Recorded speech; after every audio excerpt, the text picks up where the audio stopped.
Hello students, कैसे हैं आप सब लोग। आई होप आप लोगों ने अच्छे से मनी, बैंकिंग और determination of income and employment in तीनों चैप्टर का रिवीजन कर लिया।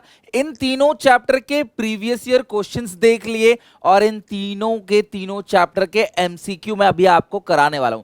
मैं 40 एमसीक्यू कराऊंगा, टॉप मोस्ट एमसीक्यू होंगे। मुझे बताना कमेंट सेक्शन में आउट ऑफ 40 कितने नंबर आपके आते हैं और क्या आपकी प्रिपरेशन है।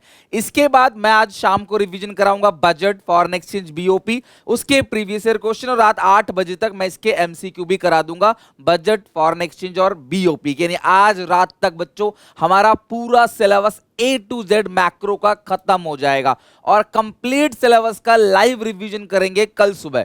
तो आप लोग रेडी रहना अच्छे से ए टू जेड रिवीजन लाइव के लिए, लेकिन उससे पहले आपको अपना सिलेबस पूरा खत्म करना है। तो चलो देखते हैं एडीएएस मनी बैंकिंग से आउट ऑफ 40 कितने एमसीक्यू आपके करेक्ट जाते हैं। सारे एमसीक्यू लेजिट है, इनको बिल्कुल भी मिस मत करना।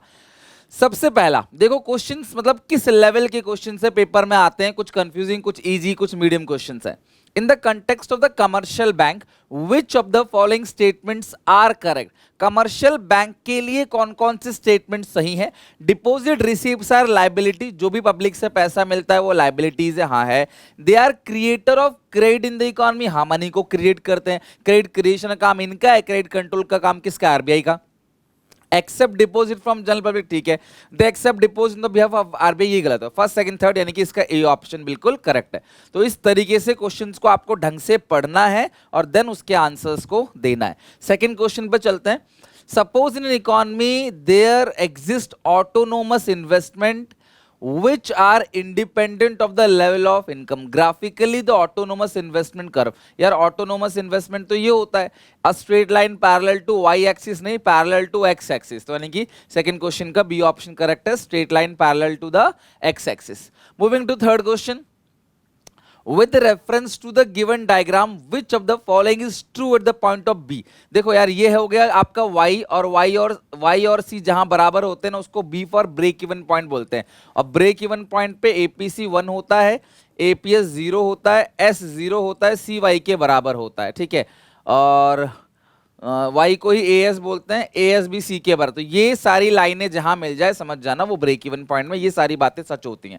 तो स्लोप ऑफ कंजप्शन कब 0, स्लोप ऑफ मतलब होता है MPC, तो यहाँ पे MPC का कोई लेना देना नहीं है। एवरेज प्रोपेंसिटी टू कंज्यूम 1 होना चाहिए, डी ऑप्शन करेक्ट है। Average propensity to consume is equal to 1, third का ये डी ऑप्शन करेक्ट है। फोर्थ पे आते हैं। In the Keynesian economy analysis determination of equilibrium income in the short run is usually, मतलब कि कब आता है इक्विलिब्रियम, जब एडीएएस के बराबर होता है और सेविंग इन्वेस्टमेंट के बराबर होता है। X anti aggregate demand, x anti बिल्कुल करेक्ट है, पहला करेक्ट है। बट यहाँ पे ऑप्शन मोर देन 1 है, ये भी करेक्ट है। सेविंग्स इक्वल टू इन्वेस्टमेंट्स है ना, पहला चौथा। और देखो थर्ड क्या है, कंजप्शन C प्लस आई, ये भी बराबर है क्लास। y का equal to C plus S होता है, लेकिन इक्विलिब्रियम जब होता है तो y equal to C plus I होता है, क्योंकि s i के बराबर होता है। मैंने न्यूमेरिकल पढ़ाते वक्त समझाया था ये, ठीक है। y equal to C plus S ही होता है, but if economy is in equilibrium then s equal to y होता है, तो y equal to C plus I, तो ये भी करेक्ट है। थर्ड वाला भी C plus I equal to s, नहीं ये गलत है, एस आई के बराबर, तो इक्वेशन ही गलत है। खैर first, second, first, third, fourth कहां पे है, फर्स्ट, थर्ड, फोर्थ, यानी डी ऑप्शन, फोर्थ का डी ऑप्शन करेक्ट है। फिफ्थ पे आ जाओ। On the basis of the given information money supply would be, money supply M1, तो M1 का फॉर्मूला क्या है, CCDDOD। ध्यान रखना तुम्हें पेपर में सिर्फ और सिर्फ आंसर लिखना है, कोई एक्सप्लेनेशन MCQ में नहीं देना होता है। Currency held by public, net demand deposit ये भी आएगा। टाइम डिपॉजिट M1 के अंदर नहीं आता, 300, 400, 500, 580, यानी कि इसका ए ऑप्शन फिफ्थ का करेक्ट है। ठीक है, देख रहे हो क्वेश्चंस कैसे कैसे पूछे जाते हैं। इन अ टू सेक्टर इकोनॉमी, बहुत ही प्यारा क्वेश्चन है और ध्यान से समझना। यहाँ पे two sector economy aggregate demand मैंने रिवीजन में भी कराया हुआ है तुम्हें, ठीक है। Aggregate demand can be determined by AD, तो एग्रीगेट डिमांड का फॉर्मूला क्या होता है, C plus I, C for consumption, I for investment. तो देखो, लेकिन यहाँ पे ना C प्लस आई तो दिया नहीं है। अच्छा, ये जो इन्वेस्टमेंट है वो ऑटोनोमस इन्वेस्टमेंट है, इंड्यूस इन्वेस्टमेट जहां है वो ऑप्शन तो वैसे ही गलत हो गया। अब ऑटोनोमस इन्वेस्टमेंट ठीक है, लेकिन ये ऑटोनोमस कंजप्शन गलत है, क्योंकि जो C है उसका फॉर्मूला है A प्लस बी वाई, ठीक है। अब ये ए हो गया ऑटोनोमस कंजप्शन और बी वाई हो गया इंड्यूस कंजप्शन, और ये होगा टोटल कंजप्शन एक्सपेंडिचर। तो total consumption expenditure is equal to autonomous consumption plus induce consumption. तो इन दोनों को जोड़ेंगे तो आएगा आपका total consumption expenditure autonomous consumption plus induce consumption. ये इनकम पे डिपेंड करता है, वाई लगा हुआ है, ये ऑटोनोमस इनकम पे डिपेंड नहीं करता, कांस्टेंट है। अब इन दोनों को जोड़ेंगे किसमें, ऑटोनोमस इन्वेस्टमेंट, तो ऑटोनोमस कंजप्शन इंड्यूस कंजप्शन दोनों जोड़ेंगे आएगा सी, और ये ऑटोनोमस इन्वेस्टमेंट आई, ये आएगा आपका एडी का फॉर्मूला टू सेक्टर इकोनॉमी के अंदर। तो इसका डी ऑप्शन 6 क्वेश्चन का करेक्ट है। 7 पे आ जाओ। सपोज इन हाइपोथेटिकल इकोनॉमी सी, ये ए बार है, ये सी फंक्शन है, तो ये एमपीसी है, वाई नेशनल इनकम है, ये इन्वेस्टमेंट एस और आई के बराबर होता है 400। इन्वेस्टमेंट बहुत सिंपल है, इन्वेस्टमेंट मल्टीप्लायर का फॉर्मूला होता है 1 एमपीएस। सी फंक्शन में ये एमपीसी है, अगर एमपीसी 0.75 है तो एमपीएस कितना होगा 0.25। 3 दिन बाद आपका पेपर है, तो मैं ये नहीं चाहता कि आपको धीरे धीरे धीरे धीरे समझाया जाए, सब आपको अच्छे से रिवीजन करा चुका हूं तब करा रहा हूं। पूरे यूट्यूब पे कोई भी आपको ऐसा चैनल नहीं मिलेगा जो पहले डिटेल रिवीजन कराए, फिर पीवाईक्यू कराए, फिर एमसीयू कराए, और आपको यही 3 चीजें करनी है बस। उसके बाद आपने मॉक्स लगा लेना है। तो detail revision, previous year questions, MCQ recorded में आ रहा है, उसके बाद यही सेम चीज लाइव में भी आएगा। हाँ, क्वेश्चंस अलग होंगे, पढ़ाने का तरीका अलग होगा, एनसीईआरटी मोर कवर होगी। और उसके बाद फाइनल रिवीजन 18 तारीख को सुबह 4 बजे। ध्यान रखना, जो बच्चा 18 तारीख को सुबह 4 बजे आएगा ना, वो 3 घंटे के अंदर अपना पूरा का पूरा इंडियन इको मैक्रो सब कुछ एवरीथिंग कर लेगा, चाहे वो डेटा हो, डेट्स हो, डायग्राम बेस्ड क्वेश्चन हो, डाटा बेस्ड क्वेश्चन हो, कोई भी चीज हो, सब कुछ वहां पे अच्छे से हो जाएगा। लेकिन क्योंकि वो 3 घंटे में इतनी सारी चीजें बहुत फास्ट होगा, तो जिस बच्चे ने कुछ भी नहीं पढ़ा उसको थोड़ी दिक्कत होगी। इसीलिए कह रहा हूं यहां पे पढ़ लो अच्छे से, ताकि वहां पे मजा आए। ठीक है, तो ये कितना हो गया 4 टाइम्स, इसका आंसर आ गया बी, 7th का बी आ गया 4 times. In an imaginary economy maintaining cash reserve is of 20% primary deposit 1000। अगर सीआरआर 20% है, 1 CRR इंटू 100, डिपॉजिट मल्टीप्लायर आएगा 5 टाइम्स। तो 1000 रुपए अगर आप डिपॉजिट करोगे, इनिशियल डिपॉजिट 1000 है, तो टोटल डिपॉजिट कितना आ जाएगा 5000। तो टोटल डिपॉजिट नहीं पूछा है, डेरिवेटिव। डेरिवेटिव का मतलब क्या होता है, सेकेंडरी डिपॉजिट। आप ये समझ लो, जो भी एडिशनल डिपॉजिट है, ये जो 1000 रुपए शुरू में डिपॉजिट हुआ, यहां से भी कॉन्सेप्ट समझ लो, कमेंट भी बच्चे कर रहे थे, प्राइमरी सेकेंडरी डिपॉजिट का 1000 रुपए की प्राइमरी डिपॉजिट है और टोटल डिपॉजिट 5000 की, तो जो एक्स्ट्रा एडिशनल हुआ है डिपॉजिट में, वो सेकेंडरी या डेरिवेटिव डिपॉजिट बोलते हैं, वो आएगा 4000 रुपीज। तो 8th का सी ऑप्शन करेक्ट है। 9th पे आ जाओ। Suppose in economy the saving curve makes intercept as a negative value 50 crore. ये एस बार है, यानी कि माइनस ए बार। सेविंग जो है वो -50 से शुरू हो रहा है, ठीक है, ये माइनस से शुरू हो रहा है, ठीक है। ये एक्स एक्सिस वाई एक्सिस है, तो नेगेटिव है, ये वाई डैश है, ये वाई है, ये एक्स है, ये एक्स डैश है, एक्स है, तो ये हो रहा है -50 से। और 20% of increase income is save, इस बात से मुझे कोई लेना देना नहीं है। अगर यहाँ पे कोई मुझे बोलता है कि सेविंग फंक्शन निकालो, तो -50, 20% of increase in income is save, मतलब एमपीएस है 20%, ठीक है। एमपीएस है 20%, मतलब 20 मतलब 1/20 इंटू 100, तो ये हो गया, सॉरी 20% है तो 0.2 आ जाएगा ना, 20% मतलब 0.2 भाई, ये आ गया पूरा का पूरा सेविंग। अगर कोई कहता है इसी में आप कंजप्शन फंक्शन निकालो, तो वो भी निकाल लोगे आप। 50 प्लस 0.8y, क्योंकि ये एमपीएस है तो ये एमपीसी है। लेकिन क्वेश्चन क्या पूछ रहा है कि आपको मल्टीप्लायर निकालना है, तो k का फॉर्मूला है 1/MPS, ये 20% है 1/, ये आ गया 0.2, एमपीएस 0.2 है, क्योंकि इंक्रीज इनकम इज सेव, यानी कि जब भी हमारी इनकम बढ़ेगी, उस बढ़ी हुई इनकम का 20% आप सेव कर लोगे, तो एमपीएस 20% आ गया, यानी कि 0.2, तो 1/0.2 करोगे तो ये आएगा क्लास 5 टाइम्स, तो के आ गया 5 टाइम्स, इकोनॉमी इनकम 5 गुना बढ़ेगी। 6 पे आ जाओ। Suppose in an economy the initial deposit is 400 crore, let's to creation of total deposit of 4000 crore. अगर 4000 करोड़ का टोटल डिपॉजिट बन रहा है, इनिशियल डिपॉजिट 400 से, तो डिपॉजिट मल्टीप्लायर आ गया 10 टाइम्स। आपको बोला गया रिजर्व कितना है, डिपॉजिट मल्टीप्लायर का फॉर्मूला है 1/रिजर्व इंटू 100, ठीक है, तो इसे सॉल्व करोगे तो 10 is equal to 100 upon reserve, इसको क्रॉस मल्टीप्लाई करोगे, reserve is equal to 100 upon 10, तो ये आएगा 10%। सही बात है, क्योंकि मल्टीप्लाई ये 100 से किया है तो आंसर परसेंटेज में आएगा 10%। यहाँ पे नंबर परसेंटेज में नहीं दे रखा है तो 10% को 0.1 भी कह सकते हैं। अगर आप इसे परसेंटेज में नहीं निकालोगे तो 1/10 सॉल्व करो, क्रॉस मल्टीप्लाई करोगे तो आएगा 1/10, तो ये 10% है, 1/10 मतलब 0.1, तो 10th का सी ऑप्शन करेक्ट है। देखो एक एक क्वेश्चन सच में लेजिट है, आप इन क्वेश्चंस को देख रहे हो, मोस्टली क्वेश्चंस आपके प्रीवियस ईयर के इंपॉर्टेंट सैंपल पेपर्स के, कुछ केवीज के पेपर के, कुछ डीपीएस के, अलग अलग कॉलेज स्कूल के पेपर्स को उठाकर देख के कि कौन कौन सा क्वेश्चन है जो मेरे बच्चों को यूनिक लगेगा, कौन कौन सा क्वेश्चन है जो पेपर में पूछा जा सकता है, कौन पहले पूछा गया था, सब कुछ कवर है। यानी कि अगर आपको 20 नंबर चाहिए ना तो हर चैप्टर के ये जो क्वेश्चन करा रहा हूं ये कर लेना। इतने से मन नहीं भरेगा तो मैं आपको 100 एमसीक्यू और कराऊंगा पेपर से पहले, वो भी जरूर करके चलना।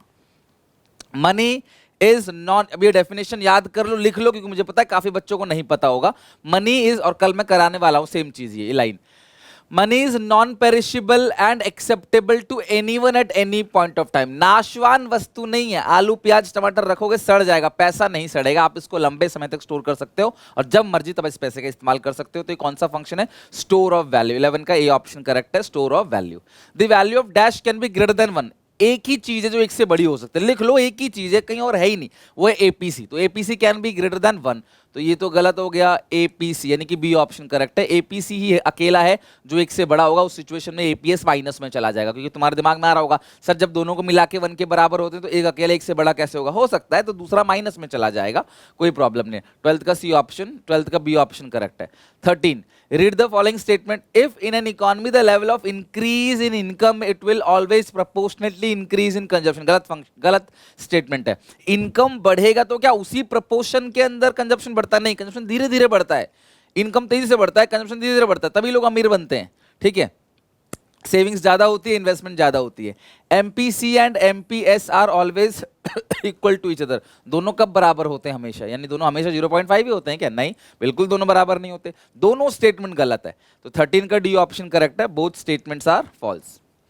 फॉल्स ही लिखा ना, हाँ दोनों स्टेटमेंट फॉल्स है। नेक्स्ट है average propensity to consume represent the change in, गलत गलत गलत, ये एमपीसी के बारे में होता है। Average propensity to consume change नहीं होता, average propensity to consume the ratio of consumption to income, whereas marginal propensity to consume बताता है change in consumption due to change in income. So average propensity to consume represent the change in total income with respect to change in, गलत है यार, ये तो statement ही पूरा गलत है, कोई मतलब नहीं। एपीसी भी गलत है और आगे का भी गलत है। When income changes, change in consumption can never expected the change in income, sorry exceed। तो अगर इनकम बदलेगा तो जो कंजप्शन में चेंज होगा वो इनकम से ज्यादा, ऑब्वियसली कैसे हो सकता है? 100 रुपए की सैलरी बढ़ी और मैं खर्चा 200 रुपए से बढ़ा दूं, नहीं हो सकता। तो ये स्टेटमेंट ठीक है, तो फर्स्ट है फॉल्स, सेकंड है ट्रू, इस हिसाब से बी ऑप्शन करेक्ट है। 14 का first is false, second is true. 15 पे आ जाओ। 15 पे the value of APS can be greater than, मैंने अभी कहा था एक ही चीज 1 से बड़ी हो सकती है और वो क्या है? एपीसी। तो स्टेटमेंट गलत है। Break even point is the level at which the level of consumption is equal to the level of income. Break even point पे अभी मैंने आपको कई सारी लाइन लिखवाई थी कि ब्रेक इवन पॉइंट पे वाई सी के बराबर होता है। ठीक है, तो ये स्टेटमेंट ठीक है, तो पहला फॉल्स, दूसरा ट्रू, यानी इसका भी बी ऑप्शन 15 का करेक्ट है। 16 पे आ जाओ। 16 पे graphically AD function can be obtain by vertically adding. AD function कैसे मिलता है? एडी, एडी इक्वल टू क्या होता है? C plus I, consumption plus investment. ठीक है, और अच्छा एक समझना, अगर इकोनॉमी इक्विलिब्रियम होता है तो वाई का, वाई भी सी प्लस आई के बराबर होता है, यानी जब इकोनॉमी इक्विलिब्रियम में आता है तो एडी वाई के बराबर होता है और वाई को ए एस भी लिख सकते हैं। देखो कैसे पता चल गया, एस बी आई के बराबर होता है। तो लो, अब इतनी सारी बातें बता दी मैंने आपको। जब इकोनॉमी इक्विलिब्रियम में होता है तो एडी एएस के बराबर होता है, सेविंग्स इन्वेस्टमेंट के बराबर होता है, वाई सी प्लस आई के बराबर होता है और एडी भी वाई के बराबर होता है। लो, इतनी सारी बातें लिख लो कॉपी में। ये सारी चीज इकोनॉमी जब इक्विलिब्रियम में आता है, full employment level of equilibrium, तब ये सारी बातें होती हैं। खैर, यहाँ पे एडी का function C plus I, consumption plus investment. 16 का बी ऑप्शन करेक्ट है, C plus I, consumption plus investment. If total deposit created by the commercial bank 10,000, the legal reserve requirement 40% the initial deposit will be. Legal reserve ratio 40% है तो deposit multiplier निकलेगा 1/40 into 100 2.5। तो जो भी initial deposit होगा उसका 2.5 करेंगे तो क्या आ जाएगा आपके पास? total deposit। तो total deposit कितना है जरा मुझे बताओ?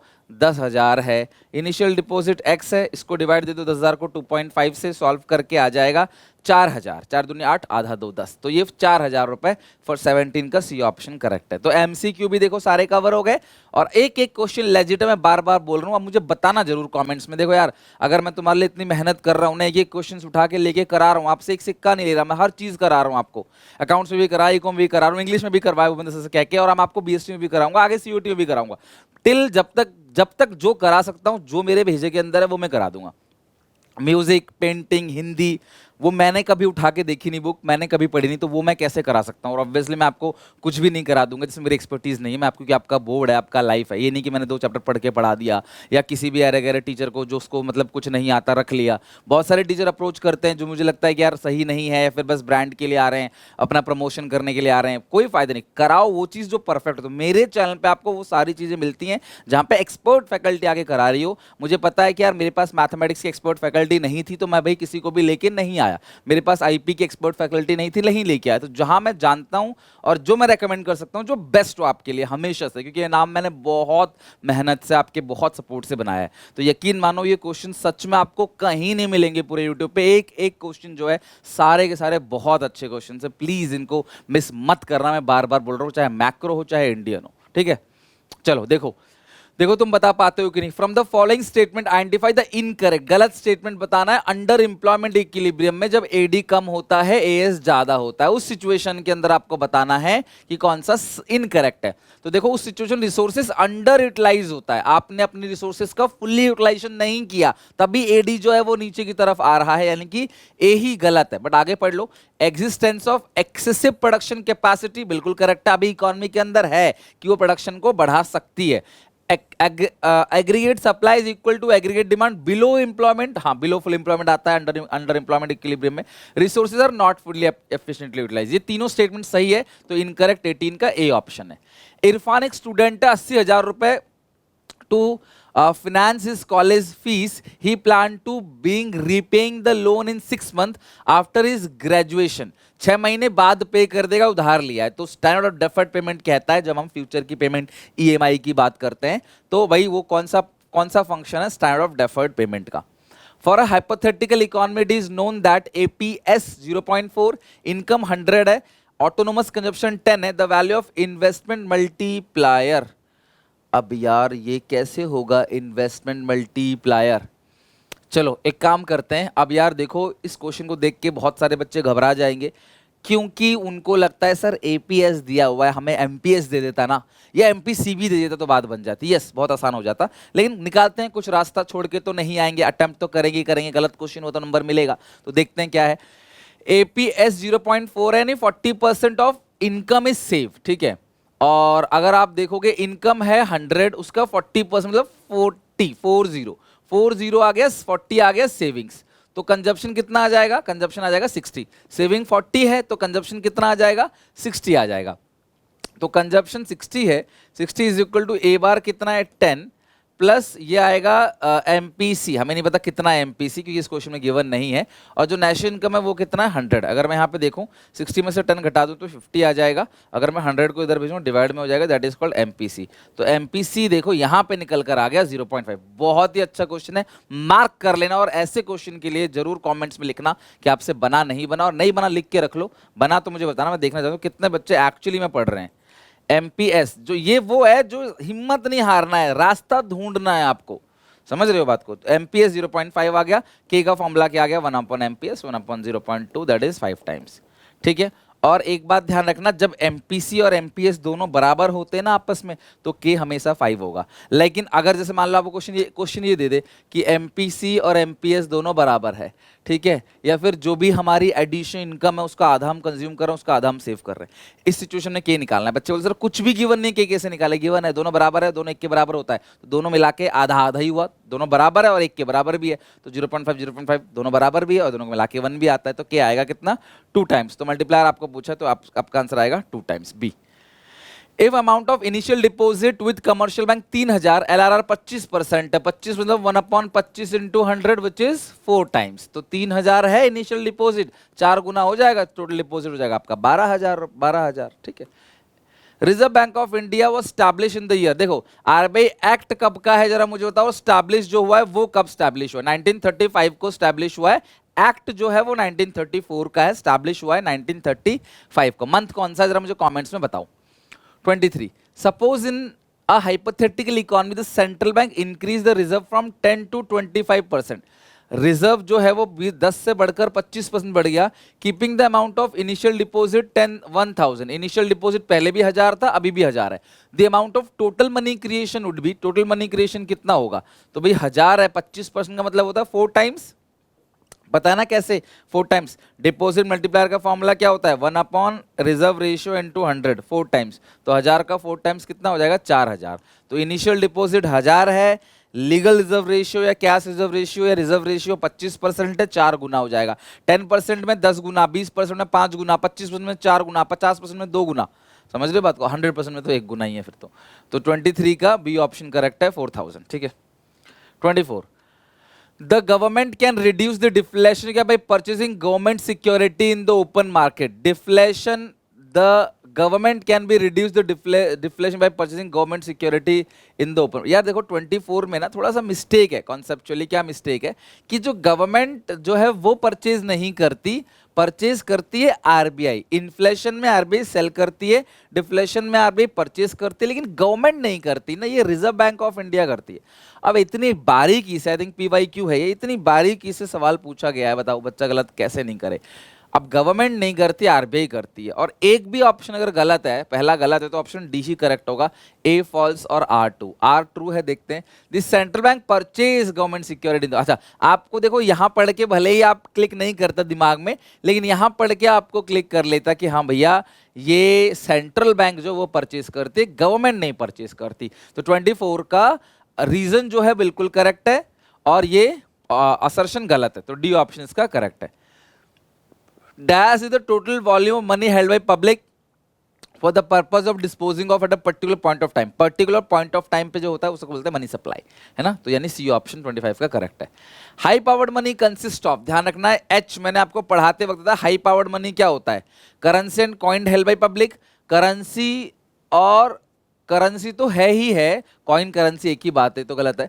Currency cash reserve with and demand deposit नहीं आता। करेंसी हेल्ड बाय पब्लिक और cash reserve, C option correct है। जो करेंसी जनता के पास है प्लस कैश रिजर्व उसको जोड़ेंगे तो आ जाएगा हमारे पास हाई पावर्ड मनी, एच से डिनोट करते हैं। The relationship between APS and APS with national income can be represented at both APS fall with increase. गलत, ये गलत लिखा है कि भाई वो इंक्रीज होता है, फॉल नहीं होता। Both APC and APS rise with increase in income. APS falls while APC rise with increase in national income. APC falls while APS rise with increase national income. देखो सुनो मेरी बात, अगर आपकी इनकम बढ़ेगी, है ना, अगर आपकी इनकम बढ़ेगी तो जो एपीसी है ना वो बढ़ेगा धीरे और एपीएस जो है वो तेजी से बढ़ेगा। लेकिन धीरे बढ़ने का मतलब क्या है यहाँ पे ना, इस क्वेश्चन को बहुत अच्छे से समझना। मैंने आपको पहले ही बता रखा है कि जैसे जैसे इनकम बढ़ती है ना, हमारा जो कंजप्शन है और सेविंग्स है वो दोनों बढ़ेगा। बट कंजप्शन में और एपीसी में फर्क है। कंजप्शन अलग चीज है, एपीसी अलग चीज है और एमपीसी अलग चीज है। सेविंग्स अलग है, एपीएस अलग है, एमपीएस अलग है। यहाँ पे कंजप्शन और सेविंग की बात नहीं हो रही, यहाँ पे एपीसी और एपीएस की बात हो रही है।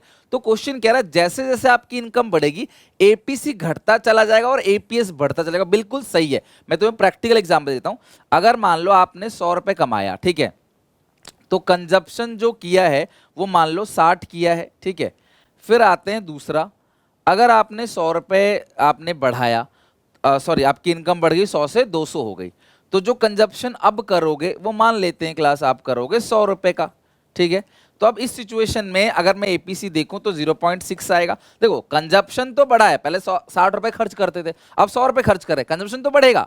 लेकिन जो एपीसी है वो यहाँ पे 0.6 है, लेकिन यहाँ पे कितना आएगा 0.5, लेकिन एपीसी घट गया। आप समझना बात को यहाँ पे, ठीक है।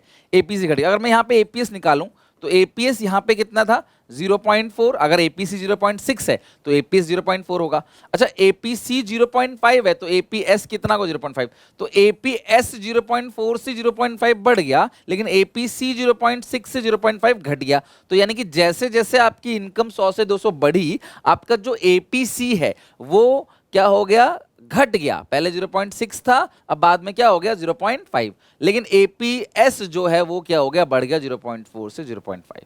बात समझ रहे हो? आपके सामने सारी पिक्चर क्लियर है, ये कुछ गलत तो नहीं लिखा मैंने। इनकम बढ़ेगी तो इंसान कंजप्शन तो बढ़ाएगा बढ़ेगा, लेकिन कंजप्शन उतना नहीं बढ़ा जितना इनकम बढ़ती है, थोड़ा सा कम करता है। लाइक 60 इनकम डबल हो गई तो कंजप्शन डबल नहीं करेगा 60 से 120, वो थोड़ा सा कम करेगा, 100 करेगा। आप बोलोगे सर मैं तो ऐसा नहीं करूंगा, तो भैया देखो इंडिविजुअल की बात ही नहीं हो रही, वो माइक्रो के अंदर होती है। यहाँ पे हम नेशन लेवल पे बात कर रहे हैं, मैक्रो लेवल पे, एवरेज लेवल पे। Suppose for a given economy saving function दिया हुआ, ये एमपीएस होता है, ध्यान रखना 0.1 एमपीएस है, आई दिया है, और आपको निकालना क्या है, equilibrium level of income will be. तो y इक्वल टू क्या होता है, यानी s इक्वल टू y, अगर इकोनॉमी इक्विलिब्रियम में होगी तो s i के बराबर होगी, तो s ये है और i है 4000, उधर भेज देंगे तो ये आएगा 4060। ये बेटा यहाँ पे 0.1 है, इधर आएगा 0.1 आ जाएगा, तो ये कितना आएगा 406, है ना। अच्छा आपको क्या बोल रहा है, इक्विलिब्रियम लेवल ऑफ इनकम, तो 40, अच्छा पॉइंट हटेगा तो यहाँ पे 0 लगेगा, कटेगा नहीं, लगेगा 40,600, तो सी ऑप्शन करेक्ट है, 40,600, ठीक है। 28 का आपका सी करेक्ट है। 29, name the credit control method which refers to difference between the amount of loan market value of security offered to। बता रखा था मैंने, आपने जितने का लोन लिया है, जितनी प्रॉपर्टी आपने गिरवी रखी है, मॉर्गेज रखा है, तो है ना, तो वो उसका डिफरेंस क्या होता है, मार्जिनल रिक्वायरमेंट कहते हैं उसको। इन्फ्लेशन में बढ़ाते हैं, डिफ्लेशन में घटा देते हैं। Read the following statement carefully, the maximum value of MPC can be unity. MPC अगर ज्यादा से ज्यादा भी हुआ ना तो वो यूनिटी हो जाएगा, 1 के बराबर, बिल्कुल करेक्ट। एमपीसी हो चाहे एमपीएस हो, मोर एवर वो 1 से हो सकता है जी, कम से कम 0, मैक्सिमम 1, उससे कम ज्यादा नहीं हो सकता। As income increases the proportionate income increase in the level of consumption is always more than the level of income. गलत स्टेटमेंट है भैया, गलत स्टेटमेंट है। इनकम जब इंक्रीज होगा तो जो सेविंग्स है वो बढ़ेगा, वो ज्यादा बढ़ेगा, ठीक है। एक second, the proportionate increase in the level of consumption is always more than the increase in level of income. बहुत उल्टी बात कर रहा है, कह रहा है 10 रुपए से सैलरी बढ़ी है तो कंजप्शन 15 रुपए से बढ़ा देंगे, कैसे हो सकता है। तो 1 स्टेटमेंट जो है ट्रू है और सेकंड फॉल्स है, इन 30 का ए ऑप्शन करेक्ट है।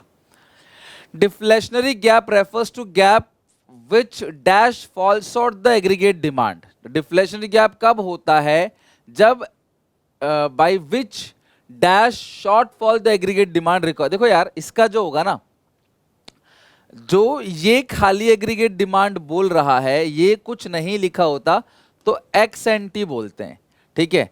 लेकिन यहां पे जो आएगा वो आएगा एक्चुअल एडी जो है फॉल शॉर्ट, यानी कि डिफ्लेशन गैप तभी आएगा जब एक्चुअल एडी, ठीक है, ये हो गया एडी, ये हो गया एएस।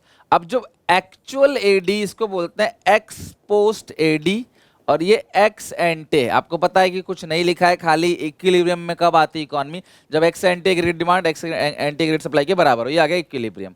लेकिन जब एक्स पोस्ट एक्चुअल एडी जब नीचे आ गया, और नीचे कब आएगा, C plus I minus delta I, है ना, ऊपर कब रहता है सी प्लस आई, ये खाली है, ये सी प्लस आई डेल्टा आई, ऊपर जाएगा C plus I plus delta I. तो ये जो गैप है डिफ्लेशन गैप बनता है जब एक्स पोस्ट एडी जो है वो लेस है एक्स एंटी एडी से। इसका मतलब इसका बी ऑप्शन करेक्ट है, एक्सपोर्ट्स एडी जो है वो फॉल शॉर्ट है एक्स एंटी एडी से। सप्लाई का इसमें कोई लेना देना नहीं, कहीं भी सप्लाई का नाम यूज मत करना। नेक्स्ट है, suppose the value of APC 0.8। इससे आसान क्वेश्चन क्या होगा, एपीसी 0.8 है, यानी कि इनकम का 80% आप कंज्यूम कर रहे हो, तो इनकम है 4000, 80% आप कंज्यूम करते हो, 3200 आप कंज्यूम करते हो, सेविंग कितनी करोगे फिर 800, डी ऑप्शन करेक्ट है। नहीं तो आप लगाओ छोटे बच्चों की तरह फॉर्मूला लगाओ, एपीसी सी अपॉन वाई, करो मल्टीप्लाई 0.8 इंटू 4000, सी आएगा, पॉइंट हटेगा 0 कट जाएगा, 8 चौके 3200, सी आ गया। वाई का फॉर्मूला क्या होता है, सी प्लस एस, वाई कितना है 4000, सी कितना है 3200, एस आपको निकालना है, 4 से 3200 गया तो एक्स कितना आ जाएगा आपका 800, ठीक है, डी करेक्ट है। Identify which of the following option exhibit the proportional relationship between consumption and disposable income. बताओ identify which of the following options exhibit the proportional relationship between consumption and disposable income. Consumption और income के बीच का जो proportional relationship है वो क्या है आपको बताना है, ठीक है। which of the following option exhibit the proportional relationship between consumption and disposable income। MPC upon, देखो रिलेशनशिप की बात कर रहा है, प्रोपोर्शनल रिलेशनशिप। प्रोपोर्शनल रिलेशनशिप का मतलब होता है दोनों का बढ़ना, है ना, प्रोपोर्शनल रिलेशनशिप। तो देखो ये अपॉन में नहीं होगा, ग्रेटर देन लेस देन में नहीं होगा, एमपीसी ये भी नहीं होगा, एमपीसी इक्वल टू एपीसी। तो ये दोनों का प्रोपोर्शनल रिलेशनशिप है, दोनों बराबर है, यानी ये बढ़ेगा तो ये बढ़ेगा, ये घटेगा तो ये घटेगा, ठीक है। तो ये प्रोपोर्शनल रिलेशनशिप को शो कर रहा है 33 का। सी ध्यान रखना, शायद आपको पता ना हो। Plan saving is less than plan investment. अब देखो इतना प्यारा क्वेश्चन है, बच्चे गलत करके आते हैं, उनको लगता था क्या पूछ ले सर ने, तो कराया नहीं, कराया है, कराया है। देखो आपको पता है plan saving is less than plan investment, है ना, यानी सवाल कह रहा है कि जो सेविंग्स है वो लेस देन है इन्वेस्टमेंट से। अच्छा एक बात मुझे बताओ, एडी और एएस, है ना, एडी का अगर मैं इसको ऐसे कर दूं कि एडी ज्यादा है एएस से, तो एएस का फॉर्मूला सी प्लस एस हो गया, एडी का फॉर्मूला हो गया सी प्लस आई, तो सी से सी कट गया।